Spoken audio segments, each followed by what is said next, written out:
Assalamualaikum warahmatullahi wabarakatuh. Apa kabar pemirsa? Senang sekali saya Lili Kulwatunima kembali menjumpai Anda. Kali ini dalam podcast kita mengangkat tema menarik, yakni arah baru pengelolaan sampah di Banten. Seperti yang kita ketahui pemirsa, isu pengelolaan sampah kembali jadi perbincangan hangat di Banten. Kali ini bukan sekedar soal tumpukan sampah yang menimbun TPA, tapi soal arah kebijakan baru Pemprov Banten yang meninggalkan konsep TPSA regional berbasis penimbunan dan beralih ke teknologi modern waste to energy atau PSEL. Langkah ini tentu bukan tanpa alasan. Gubernur Banten menilai konsep lama hanya memindahkan masalah dari satu titik ke titik lain. Karena itu Pemprov kini fokus mendorong dua kawasan aglomerasi besar, Tangerang Raya dan Serang Raya, untuk menjadi pionir pengolahan sampah modern berbasis energi. Kemudian pemirsa, apa alasan pembatalan TPSA regional di Lebak? Sejauh mana kesiapan daerah menghadapi transisi menuju PSEL ini? Dan bagaimana dengan persoalan lingkungan di TPA-TPK existing yang sudah kelebihan kapasitas? Tentu saja bersama saya sudah hadir anggota Komisi 4 DPRD Provinsi Banten, Bapak Haji Nawawi Nur Hadi. Assalamualaikum Pak. Waalaikumsalam warahmatullahi wabarakatuh. Apa kabar Pak? Alhamdulillah baik. Kabar baik dan tetap semangat tentu saja ya. Semangat terus. Menjalani hari-hari sebagai anggota legislatif begitu. Ya. Baik. Oke, Pak, rencana awalnya Pemprov Banten itu akan mendirikan TPSA regional di Cileles Lebak. Ya. Tapi mendapatkan penolakan dari warga sekitar. Bapak melihat ini kenapa bisa terjadi penolakan? Ya, saya rasa ini bagian dari gagalnya sebuah perencanaan juga. Oke. Terutama ya di perencanaan kan ada yang namanya kan sosialisasi. Ya. Nah, ini mungkin ketika pemerintah akan membangun, ini sosialisasinya masih minim. Tidak masif. Tidak masif, tidak komprehensif juga. Ya, seolah-olah sumput-sumputan, sembunyi-sembunyi kayak gitu kan. Mungkin ada tapi nggak masif lah. Tadi yang sudah disampaikan. Ya, jadi tidak memberi pengertian bahwa termasuk tidak menjanjikan sesuatu yang berdampak positif lah. Jadi akhirnya masyarakat menganggap ketika wilayahnya ya atau daerahnya atau kampungnya menjadi TPA, seolah-olah itu menjadi sesuatu yang aib lah, sesuatu yang jorok, sesuatu yang kotor, sehingga ya masyarakat otomatis siapa sih yang mau jadi wilayahnya, desanya jadi kotor, jadi jorok atau berbau, kan semua juga nggak mau. Semua masyarakat menginginkan wilayahnya bersih, nyaman, seperti itu. Padahal TPSA sendiri kan bukan hanya tempat pembuangan akhir, tapi di situ ada tempat pemrosesan, begitu ya? Artinya sampah yang dibuang itu akan diproses dengan benar atau dengan baik. Nah, apakah ini juga kurangnya masyarakat menyadari bahwa pentingnya ada TPSA di wilayah situ sehingga mereka semua menolak, atau mereka juga berpikir bahwa mereka akan merasakan bahayanya jika ada TPSA? Ya, makanya dari awal harusnya pemerintah mensosialisasikan, menjelaskan kalau ini sampah ya, ini tidak akan dibuang begitu saja lah, ditumpuk begitu saja, dibiarkan begitu saja. Tapi sampah ini akan dikelola secara modern ya, yang bisa meminimalisir dampak-dampak yang tadi disampaikan ya, bau, kotor, kemudian juga yang menimbulkan penyakit. Kalau bisa ya sampaikan ini sampah. Kalau kita kelola dengan baik, dengan benar, ini bisa ada nilai ekonomi yang bisa kita dapatkan. Seperti itu. Insya Allah kalau disampaikan dengan baik, dengan komprehensif, ya, semua masyarakat tahu, kemudian dampak positifnya disampaikan, ya kan? Insya Allah masyarakat juga bisa menerima itu. Oke, berarti tadi balik lagi. Tentunya tidak mudah juga. Tidak mudah. Baik lagi ke tadi yang Bapak bilang memang kurang matang terkait sosialisasi dan yang lainnya hingga banyak penolakan. Tapi pada akhirnya Pak, TPSA regional ini konon akan dipindahkan ke Maja di Lebak. Bagaimana Bapak melihat? Apakah betul nanti akan didirikan di Maja sana? Ya, harapan kita sih tidak ada penolakan ya, harapan kita, karena TPA ini juga dibutuhkan juga ya. Tetapi kembali lagi ya, semua masyarakat pasti menolak lah. Dimanapun lokasinya, hati kecilnya menolak karena yaitu tadi kekhawatiran ya wilayahnya jadi bau, jadi kotor, tidak nyaman, ya kan? Nah itu.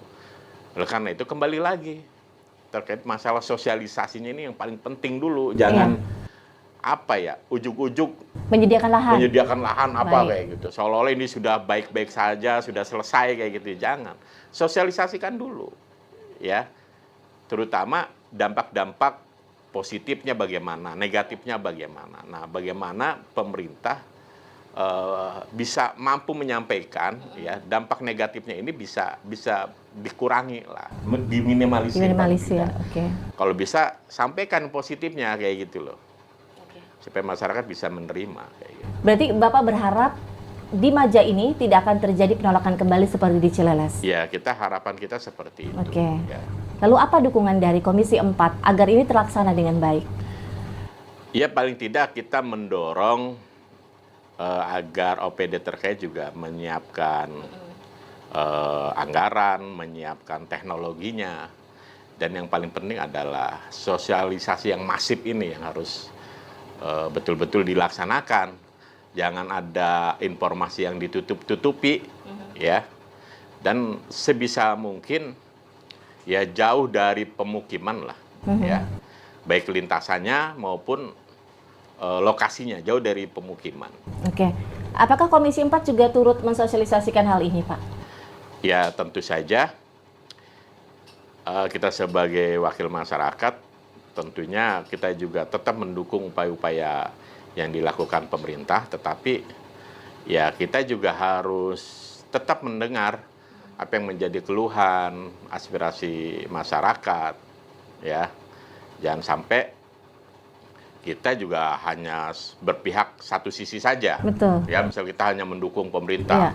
Seolah-olah kita juga ke masyarakat ini mau tidak mau masyarakat harus menerima kayak gitu. Tidak. Nah, kita juga, di sini juga peranan anggota dewan juga sebagai mediator juga ya, karena kita sebagai wakil dari masyarakat, bagaimana kita juga bisa mensosialisasikan, memberi pemahaman, pengertian ke masyarakat, termasuk kita juga jangan segan-segan menyampaikan ke pemerintah ya, kalau ada masukan-masukan masyarakat ya, seperti itu. Oke, kita tahu mungkin bentuk kekhawatiran dari banyak masyarakat adalah karena biasanya sampah yang ada di TPSA itu hanya ditimbun tanpa diproses begitu. Menurut Bapak, apa sih langkah yang tepat oleh pemerintah Provinsi Banten agar tidak mengganggu atau bahaya ke masyarakat? Nah, ini yang menjadi bahan penolakan masyarakat itu karena framingnya seperti itu. Dikhawatirkan sampah ini hanya ditumpuk, ditimbun begitu saja. Sehingga menjadi terlihat menjadi pemandangan yang kurang nyaman, kemudian juga bau, kemudian khawatir menimbulkan penyakit ya. Nah, ini harus dirubah ya, pola-pola ini harus dirubah. Kalau bisa ya bagaimana caranya sampah ini dikelola dengan teknologi yang canggih ya. Sehingga sampah ini bisa diminimalisir ya dampak negatifnya. Kemudian kalau bisa ya menjadi sesuatu atau di-recycle ya, sesuatu yang menghasilkan energi baru atau sesuatu yang berdampak positif, terutama ya ekonomi masyarakat, ya.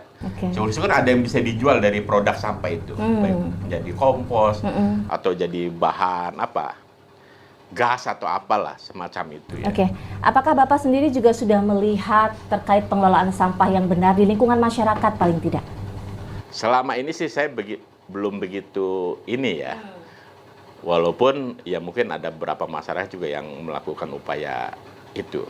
Tapi di Banten sendiri saya belum begitu melihat lah ya terkait pengelolaan sampah terutama di masyarakat, bagaimana sampah ini betul-betul dikelola dengan baik ya, dipilah-pilah mana organik dan anorganik.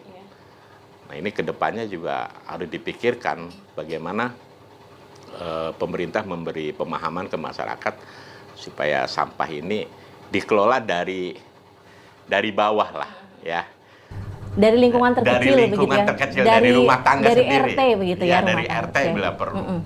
ya, bagaimana tiap RT itu ada tempat pembuangan sampah atau dibuat urugan atau apalah. Nah, sebelum dibuang ke situ atau sebelum dikumpulkan bisa dipilah-pilah mana yang organik, mana yang anorganik. Nah, mungkin itu sebenarnya bisa sih, itu bisa dilakukan. Ya. Berarti memang harusnya juga DLH sendiri turun langsung terjun ke lapangan atau ke tengah masyarakat untuk mensosialisasikan bagaimana pengolahan sampah begitu, Pak? Ya, sebetulnya baiknya ke depan, yang tepat menurut saya, ini pemerintah dalam hal ini mungkin OPD DLH ya, ini bagaimana memberi pengertian ke masyarakat terkait pengelolaan sampah, ya, terutama sampah-sampah rumah tangga ya. Jadi kalau bisa dikelola sendiri dulu atau ada komunitasnya atau di lingkungan kampungnya. Seperti bank sampah barangkali begitu ya? Seperti itu bisa. Jadi mana yang anorganik bisalah diolah oleh masyarakat bisa. Nah, yang nggak bisa diolah sama masyarakat baru. Ini urusan pemerintah nih. Tapi paling tidak itu kan bisa meminimalisir volume kan. Ya, tidak terlalu banyak banget kan. Pak, kembali lagi. Bagaimana dengan di dapil Bapak sendiri? Apakah permasalahan sampah masih menjadi permasalahan utama? Ya, dapil saya sebetulnya dari sisi geografis cukup luas ya. Pandeglang ya Pak ya? Pandeglang, di Pandeglang. Tapi itu pun tidak menutup kemungkinan ada persoalan juga terkait pengelolaan sampah. Beberapa waktu yang lalu kan sempat rame ya di media sosial terkait TPA Bangkonol itu kan. Nah, ini juga kan ternyata kan yang orang anggap bahwa Pandeglang itu wilayahnya luas ya kan, bisa menjadikan TPA ya kan. Tapi ketika ini dipublish, kemudian juga ketika dilaksanakan ya, ini juga menjadi jadi akhirnya masyarakat juga ada penolakan juga ternyata ya kan. Padahal waktu itu kan ada kerjasama dengan Pemkot Tangsel kan, ya, yang akhirnya ditunda dulu.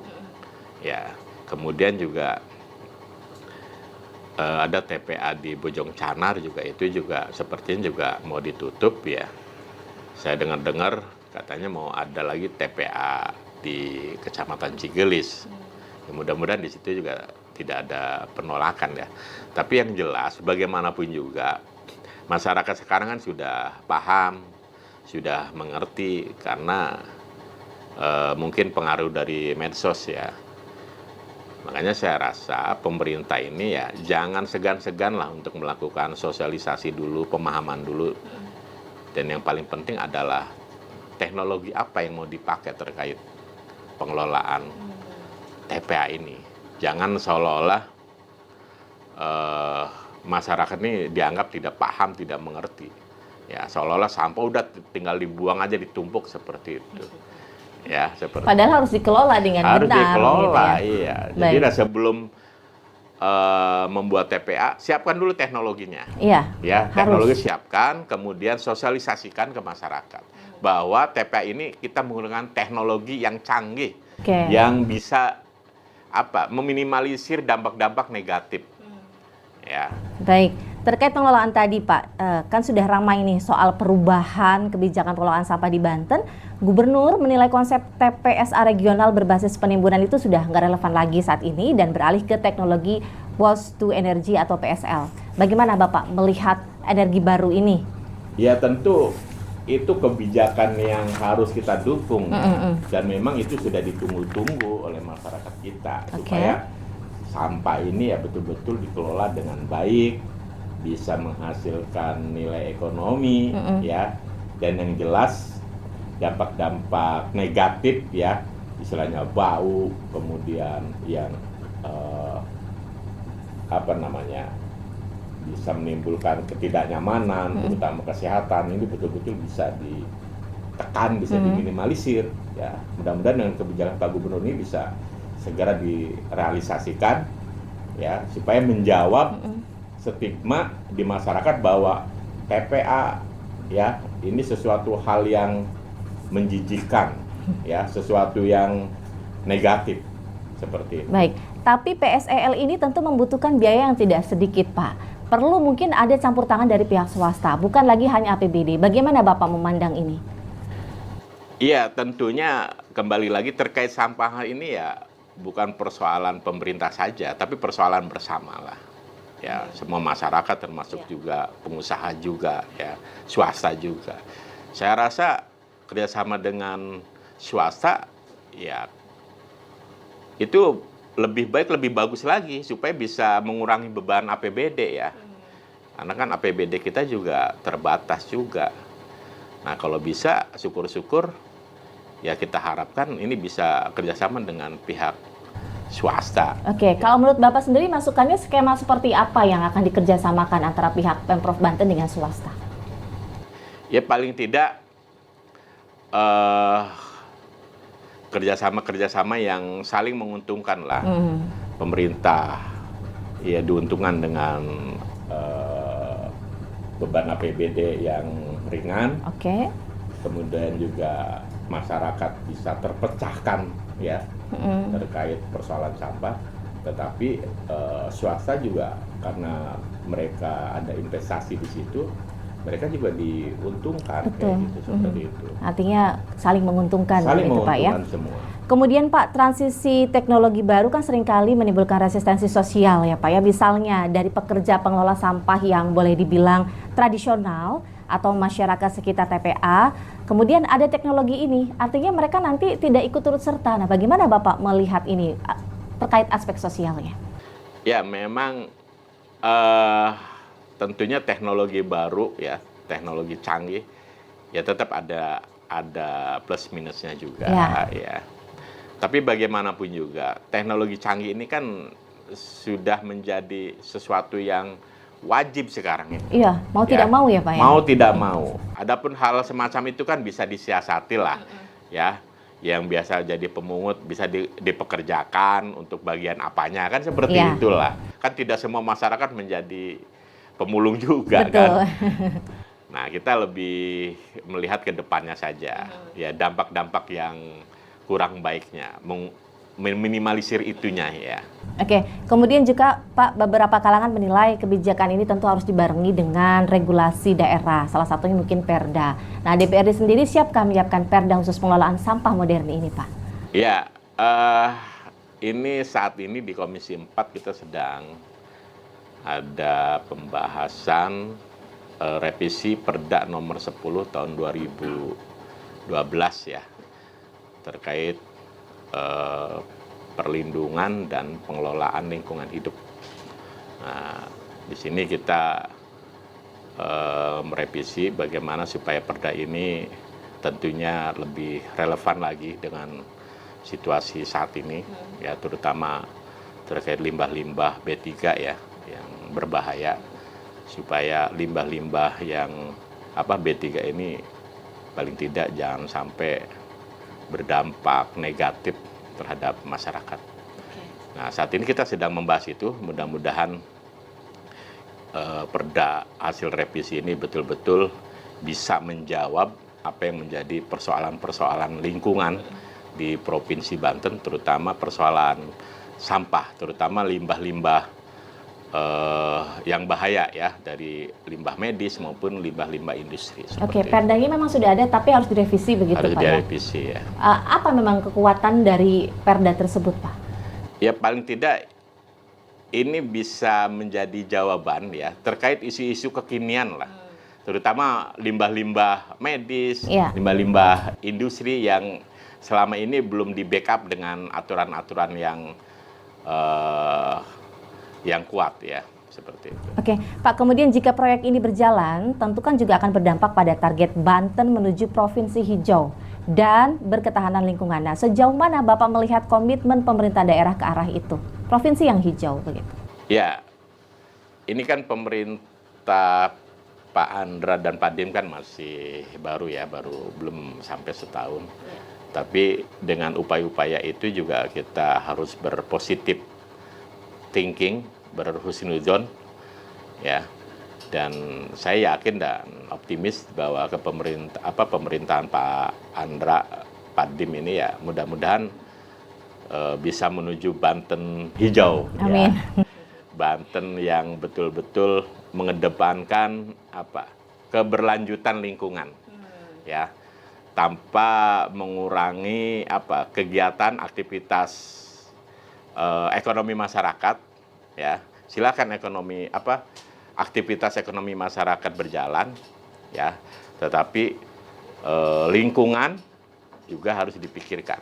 Lingkungan ke depan, kesehatan, ekosistem kita juga harus diperhatikan. Oke, apakah Bapak optimis nanti Banten hijau ini akan bisa terwujud? Insya Allah optimis. Seberapa besar optimisnya, Pak? Besarnya boleh dikata ya besar sekali. 100% saya optimis. Optimis ya, walaupun mungkin sekarang tata ruang kan banyak yang berubah. Ada industri, ada yang lain sebagainya, begitu. Ya, ini kan nanti kan akan kita tentunya yang penting pertama optimis dulu sih menurut saya ya. Adapun hal-hal ketika di perjalanan ada persoalan, masalah, ya yang penting kita ada diskusi, ya, ada koordinasi, ya, ada rembuk bareng bagaimana supaya hal-hal tersebut bisa diminimalisir lah, ya. Kalaupun ada masalah kita bicarakan, kita cari solusinya bagaimana supaya bisa diselesaikan. Ya, walaupun memang Banten ini boleh dikata ya provinsi industri ya, dan itu memang menjadi tantangannya di situ. Bagaimana kita menjadi kota industri, tapi kita menjadi provinsi yang hijau. Nah, kalau ini bisa diwujudkan, saya rasa Pak Andra sangat luar biasa. Seperti itu. Baik, kemudian Pak, secara jangka panjang barangkali, bagaimana DPRD menilai potensi ekonomi dari pengelolaan sampah berbasis energi ini? Apakah mungkin bisa juga jadi sumber PAD baru? Saya rasa sangat ada potensi di situ, ya. Apalagi di kita banyak industri-industri, ya, kemudian juga ada aktivitas ekonomi yang lain. Nah, mudah-mudahan dengan teknologi yang canggih, ya, teknologi yang tepat terkait pengelolaan sampah ini, baik sampah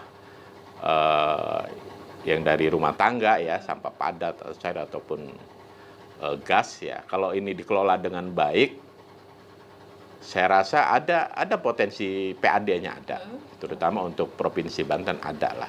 Oke, dengan pengelolaan sampah PSL ini, apakah masyarakat akan serta-merta menerima, Pak?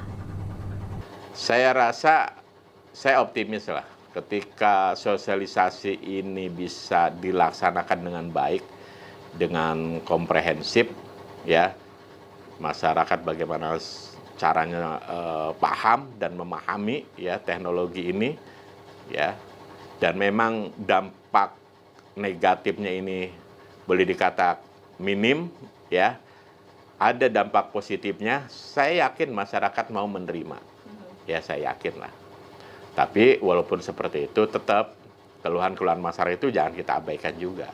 Jangan mentang-mentang kita sudah pakai teknologi canggih, seolah-olah itu sudah benar kayak gitu kan. Jangan sampai seperti itu. Tetap kita juga perhatikan juga dampak negatif seperti itu. Nah, kalau bisa kita cari solusi bagaimana kalaupun ada dampak negatifnya, ya itu bisa diminimalisir lah sekecil-kecilnya. Oke, barangkali terakhir Pak, apa pesan Bapak bagi masyarakat Banten dalam menyikapi transisi pengelolaan sampah ini agar bukan hanya menjadi proyek besar di atas kertas, tapi juga benar-benar membawa perubahan nyata bagi kita semua? Ya, persoalan sampah ini bukan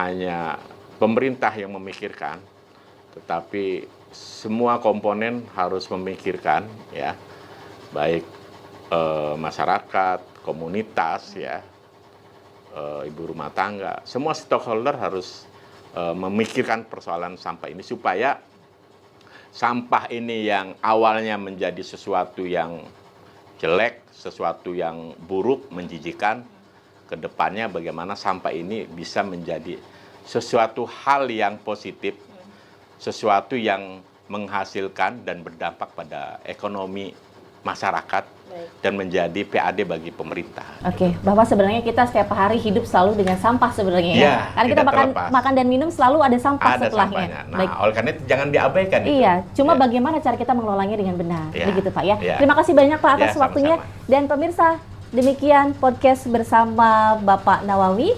Sampai jumpa di episode berikutnya. Wassalamualaikum warahmatullahi wabarakatuh.